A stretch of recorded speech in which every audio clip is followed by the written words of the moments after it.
오빠 솔직히 이제는 더 미룰 수 없는 거 알잖아. 원래 오빠 공무원 시험 합격하면 결혼하기로 했는데 벌써 그것도 2년이나 지났고 내 나이가 벌써 32이야. 우리 만난 지는 5년이 넘었고. 그렇긴 한데. 그런데 너도 알다시피 공무원 됐다고 해서 갑자기 돈이 생기는 건 아니잖아. 나는 아무것도 없는 내가 너랑 결혼해서 평생 고생시키고 싶지 않아. 적어도 우리 두 사람이 살 전셋집 얻을 돈은 만들고 나서 내가 너한테 멋지게 프로포즈를 할게. 나는 괜찮아 오빠. 내가 직장 다니면서 모아놓은 돈도 조금 있고 없으면 없는 대로 살면서 모으면 그만이지. 우리 나이에 싹 다 갖춰진 상황에서 결혼해야 하는 건 아니잖아. 그게 또 너 생각처럼 간단한 게 아니야. 집안 어른들 보는 눈도 있고. 일단 내가 남자로서 자존심이 용납 못해. 지금까지 너가 내 뒷바라지 해준 건 정말 고맙지만 조금만 더 기다려줘. 준비가 다 되면 너가 하지 말자고 해도 내가 결혼할 거야. 알겠어 오빠. 그럼 조금만 더 기다려볼게. 저랑 5년 만난 남자친구는 4살 차이입니다. 지금으로부터 5년 전에 공무원 시험 공부 중이던 남자친구를 아는 오빠의 소개로 만나게 되었고 그 뒤로 직장인이었던 제가 뒷바라지 아닌 뒷바라지를 하며 지금까지 만나오고 있었어요. 남자친구가 준비하는 공무원 시험은 9급이었지만 요즘 공무원 시험 경쟁률이 상상을 초월하다 보니 열심히 노력했지만 매년 시험에 떨어지는 남자친구를 보면서 제 마음도 같이 무너져 내리더라고요. 3년간 낙방을 거듭하다가 결국 2년 전에 합격했고 지금은 저희 지역 주민센터에서 열심히 일을 하고 있습니다. 고시생 생활을 하는 동안 제가 일을 하면서 남자친구와 데이트 비용을 전부 부담했어요. 매일 도서관에서 공부만 하는 고시생이 무슨 돈이 있었겠습니까? 저는 일찌감치 일을 시작했기 때문에 그래도 사정이 나은 편이었고 데이트 비용은 물론 추리닝 바람에 공부만 하는 남자친구 기죽지 말라고 가끔씩 주머니에 용돈도 10만원씩 꽂아주곤 했었어요. 저는 고등학교 졸업하자마자 대학 진학을 포기하고 엄마가 하는 일을 같이 도와드렸습니다. 부모님은 제가 고등학교에 진학할 때 이혼하셨고 이혼이라고 하기보다는 아빠가 저와 엄마를 버리고 집을 나갔다고 하는 것이 정확한 표현일 것 같네요. 엄마는 그 뒤로 혼자서 식당 일을 하면서 저를 키우셨고 제가 19살 때 이모들의 도움을 받아 시장 초입에 족발집을 오픈하게 되었습니다. 직원을 쓰기에도 힘든 상황이라 엄마가 새벽부터 저녁 늦게까지 장사를 하셨어요. 그런 엄마를 보며 저도 고등학교를 졸업하자마자 일을 돕겠다고 나섰습니다. 엄마는 대학을 가라며 저를 말리셨지만 도저히 엄마 혼자 고생하게 놔두고 저 혼자 대학 다니며 편안하게 살지는 못하겠더라고요. 친구들은 다들 대학 들어가서 예쁘게 꾸미고 소개팅 다닐 때 저는 20살부터 시장 바닥에서 족발 장사를 하며 살았습니다. 손질해서 족발 삶고 썰어서 포장하는 모든 과정 중에 힘들지 않은 건 단 하나도 없었지만 먹고 살기 위해 열심히 장사했어요. 덕분에 올해로 장사 10년 차가 된 지금은 먹고 사는데 지장은 없는 정도는 됩니다. 오빠, 오늘 퇴근하면 집에 가는 길에 우리 가게 들렀다가 가. 엄마가 오랜만에 오빠 불러서 족발 좀 싸주래. 가져가서 어머님, 아버님이랑 같이 저녁으로 먹어. 됐어. 나한테 그런 거 안 줘도 되니까 그냥 손님한테 팔아. 먹고 싶으면 돈 주고 사 먹을게. 아니야. 아까 엄마가 오빠 주려고 따로 빼놓은 거야. 어머님, 아버님도 족발 좋아하시잖아. 저번에 인사드렸을 때 족발 자주 드신다고 하셨어. 자주 먹긴 뭘 자주 먹어. 우리 엄마 냄새나서 족발 싫어해. 나한테 안 줘도 되니까 그냥 장사나 열심히 해. 그리고 나 오늘 늦게 끝나고 퇴근하면 바로 회식이라서 너네 가게 못 들려. 괜히 나 기다리지 마. 그래, 바쁘면 어쩔 수 없지. 회식 가서 술 너무 많이 먹지 마. 벌써부터 잔소리하기는. 아무튼 나 바쁘니까 나중에 다시 연락할게. 알겠어. 오빠 열심히 해. 원래 남자친구가 시험에 합격하면 저는 바로 결혼을 할 생각이었어요. 사실 제가 이야기는 안 했었지만 생각보다 엄마와 제 장사가 잘 되고 있거든요. 안 그래도 동네에서 맛있다고 소문이 나서 일하는 이모를 둘이나 뒀는데도 지금은 하루가 정신없이 바쁘게 지나갑니다. 정말 다행히도 오랜 단골 손님들에게 입소문이 나더니 그분들이 주변 사람들에게 소문을 좋게 내주셔서 지금은 꾸준하게 인터넷으로도 택배 주문이 들어와요. 시장에 있는 식당 매출과 인터넷으로 팔리는 매출이 거의 비슷비슷할 정도라서 엄마랑 저는 하루 종일 정신없이 족발을 삶아서 썰고 있습니다. 그렇게 장사가 잘 되는 덕분에 저는 진작에 남자친구와 함께 살 집을 한 채 장만할 수 있었지만 결혼 이야기가 진전이 되질 않으니 말할 타이밍이 없어서 지금까지도 집 이야기는 꺼내지도 못했습니다. 하지만 제가 결혼 이야기만 꺼내려고 하면 남자친구는 대화를 피했고 최근 들어서는 노골적으로 이전과는 다르게 냉랭한 모습이 보였어요. 생각해봤는데 나 도저히 너에게 어울리는 사람이 아닌 것 같아. 너 정도면 나보다 더 좋은 남자 만날 수 있을 거야. 우린 여기까지만 하자. 그게 무슨 소리야? 내가 오빠 두고 왜 다른 남자를 만나? 내가 시험 합격하면 돈 많이 벌어서 널 행복하게 해주고 싶었는데 나는 그런 능력이 없나 봐. 공무원 월급으로 언제 돈 모아서 전셋집이라도 구하겠어? 나 그런 거 필요 없다니까. 오빠는 결혼 이야기하면 왜 항상 돈 이야기만 해? 알다시피 우리 집이 잘 사는 것도 아닌데 너랑 나랑 결혼하면 둘 다 불행해져. 나야 그렇다 치고 너는 결혼하고 나면 홀어머니를 어떻게 하게? 돈도 없는데 모시고 살기라도 할 거야? 무슨 말을 그렇게 해? 오빠가 왜 우리 엄마 걱정을 하고 그러는데? 말이 그렇다는 거지. 그러니까 너랑 나랑 결혼해봐야 답이 안 나오는 상황이야. 나는 나랑 비슷한 조건의 여자를 찾을 테니까 너도 너랑 비슷한 남자 찾아. 오빠 여자 생겼어? 그런 이야기가 지금 왜 나와? 여자 생겼구나? 너랑 같이 일하는 여자니? 그런 여자 만나니까 시장에서 장사하는 내가 여자로 안 보여. 내가 진짜 말을 말아야지. 사람이 끼리끼리 어울리는 사람이 있는 거야. 솔직히 너랑 결혼했다간 꼼짝없이 몇 년 뒤에는 너네 엄마 모시고 살아야 할 것 같은데 공무원 월급으로 내가 어떻게 감당하고 살겠냐? 알겠어. 더는 오빠랑 이야기하고 싶지 않으니까 여기서 끝내자. 내가 다 너를 위해서 한 이야기야. 너도 너랑 비슷한 수준의 남자를 찾아? 나중에 알고 보니 이미 몇 달 전에 같은 공무원 여자를 만나고 있었습니다. 사실 이미 몇 달 전부터 남자친구의 태도가 많이 달라졌기 때문에 어렴풋이 무슨 심경의 변화가 있긴 있구나 생각하고 있었죠. 그래서 헤어지자는 소리를 들었을 때도 큰 충격과 슬픔보다는 배신감에 몸서리치며 분노했죠. 지난 5년의 시간이 아깝고 이런 놈한테 농락당한 내 자신이 한심했지만 이제 와서 떠난 사람의 마음을 돌릴 수는 없었습니다. 그냥 다 잊자 생각했고 오히려 더 일에 몰두하며 살았어요. 앞으로 다신 연락할 일 없다고 생각했는데 며칠 전 갑자기 연락이 오더라고요. 너 왜 지금까지 날 속이고 있었어? 뭐야, 갑자기 연락해서 이게 무슨 헛소리야? 아니, 너네 족발집 엄청 유명하잖아. 우리 사무실 사람들 중에 너네 엄마 가게 모르는 사람이 하나도 없더라. 얼마 전에 TV에도 나왔네. 그게 이제 와서 뭐가 중요해? 대체 무슨 말이 하고 싶은데? 하루에 매출 얼마씩 나와? 100만 원 넘게 벌어? 내가 그걸 말해줄 의무가 있어? 아, 빨리 얘기해봐. 100만 원 넘게 파냐고. 진짜 아무것도 모르네. 100만 원 팔아서 일하는 이모들 월급도 못 줘. 보통 500 정도 팔아. 됐냐? 뭐? 500? 족발 팔아서 한 달에 1억을 넘게 번다고? 하나하나 설명하기도 귀찮다. 쓸데없는 소리 계속 할 거라면 나 오빠 차단할게. 잠깐, 내가 생각해봤는데 우리 5년 만난 정이 있는데 어떻게 이대로 끝내? 일단 이번 주말에 잠깐 만날까? 내가 밥이라도 한번 사줄게. 진짜 정 떨어진다. 이런 남자가 뭐가 좋다고 5년 동안 쫓아다녔는지. 이제 차단할게. 앞으로 연락하지 마. 잠깐만, 내 말 좀 들어봐. 왜 돈 잘 번다고 미리 이야기 안 했어? 어디서 주워들었는지 제가 돈 많이 버는 줄 알고 연락을 하더라고요. 매출이 저 정도 나오는 건 맞아요.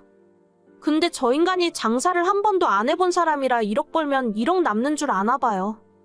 재료비에 인건비도 빼고 월세 빼고 세금도 따로 빼놓고 나면 그렇게 엄청난 부자는 아니고 엄마랑 먹고 살 정도 수준은 됩니다. 사실 그것보다 지난 5년 동안 제 옆에서 그렇게 봤으면서 어떻게 전혀 모르고 있었는지 그게 더 한심해요. 사람이 끼리끼리 맞는 사람이 있다고 하더니 그 말이 정말인가 봐요. 난 아무것도 필요 없으니 결혼만 하자고 했을 때도 눈치를 못 채다가 이제 와서 뒤늦게 이러는 걸 보면 너무 한심합니다.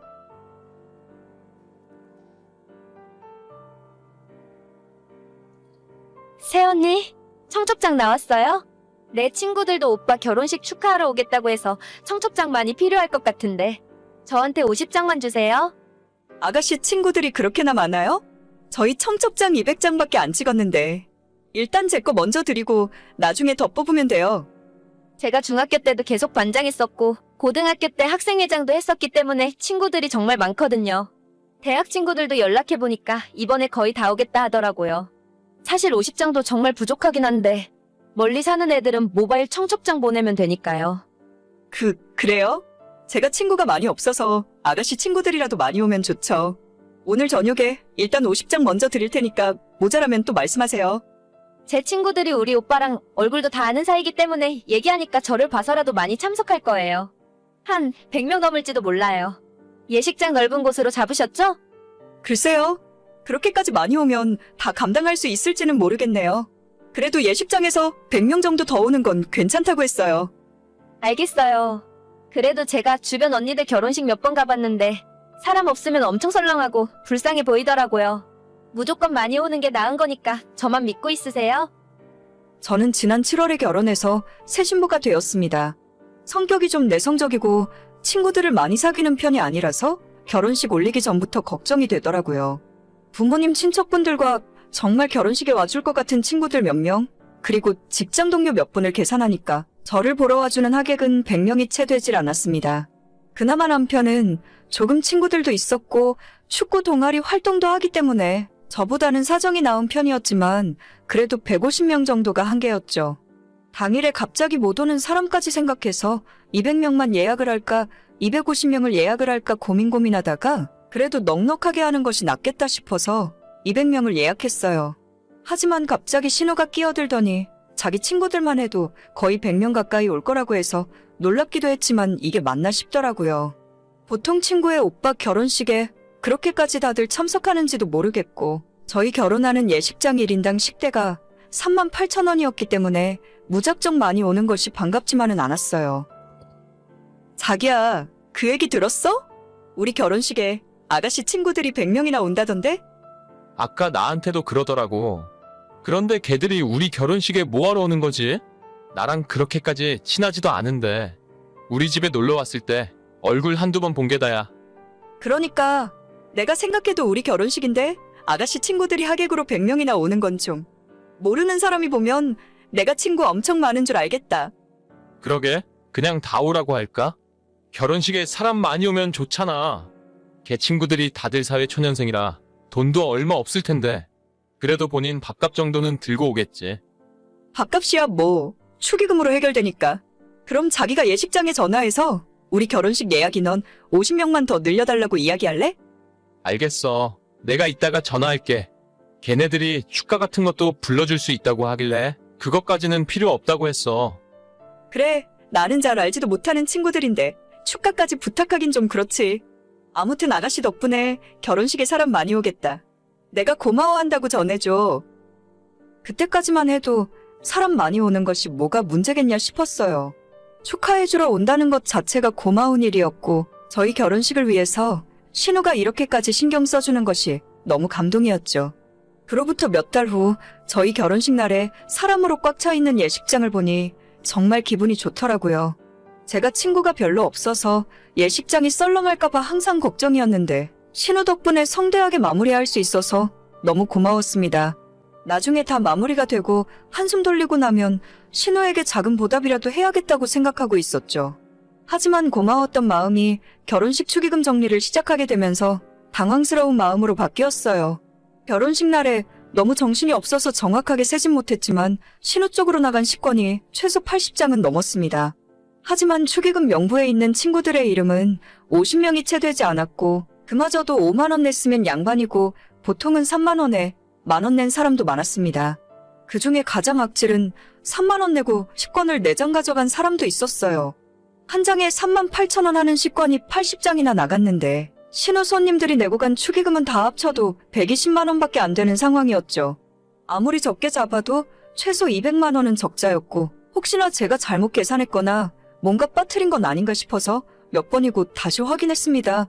순간 골탕 먹이는 건가 싶어서 화가 났다가 생각해보니 신우 나이가 27인데 그 친구들이 돈이 있어봐야 얼마나 있겠나 싶었어요.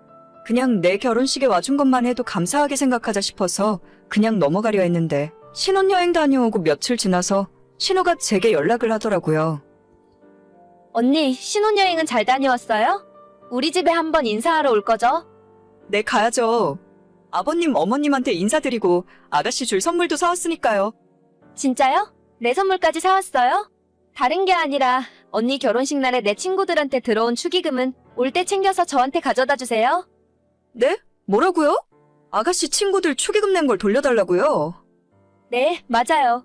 제 친구들이 저 때문에 와서 낸 돈이니까 제가 가지는 게 맞죠. 나중에 친구들 결혼하면 제가 가서 갚아야 하는 돈이에요. 그래도 그건 계산이 좀 이상한 것 같은데요. 아가씨 친구들 와서 먹은 밥값이 있는데 무작정 축의금을 달라 하시면 저희도 곤란해져요.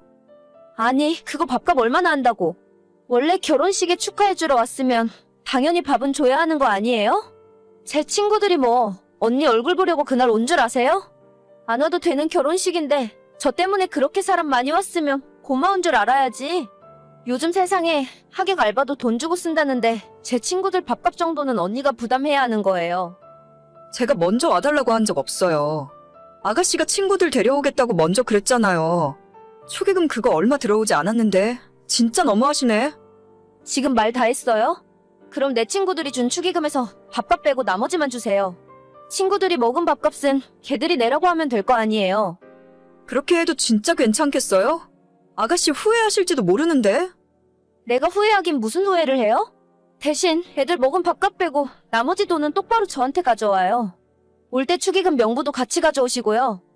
네, 알겠어요. 분명히 친구분들 식대는 아가씨 돈에서 제하면 되는 거 맞죠? 내가 그렇다고 몇 번을 말해요. 계산이나 똑바로 해서 가져와요. 그렇게 저는 신우가 원하는 대로 신우 친구들에게 나간 식권 숫자와 모두 합한 식대, 그리고 신우 앞으로 들어온 축의금을 전부 정리해서 명부와 함께 보기 좋게 정리해놨어요. 제가 회사 다니면서 밥 먹고 하는 일이 이런 비슷한 일이라서 아주 식은 죽 먹기였죠. 모두 계산하고 났더니 오히려 신우가 저에게 줄 돈이 220만 원 정도 되더라고요. 남편에게 당신 동생이 나보고 이렇게 하라더라 이야기를 해줬고, 처음엔 이번 축의금 문제를 좋게 생각하고 넘어가려 했던 남편마저 화가 머리끝까지 났습니다. 남편이 그날 저녁 당장 시댁으로 달려가서 집안을 발칵 뒤집어 버렸어요.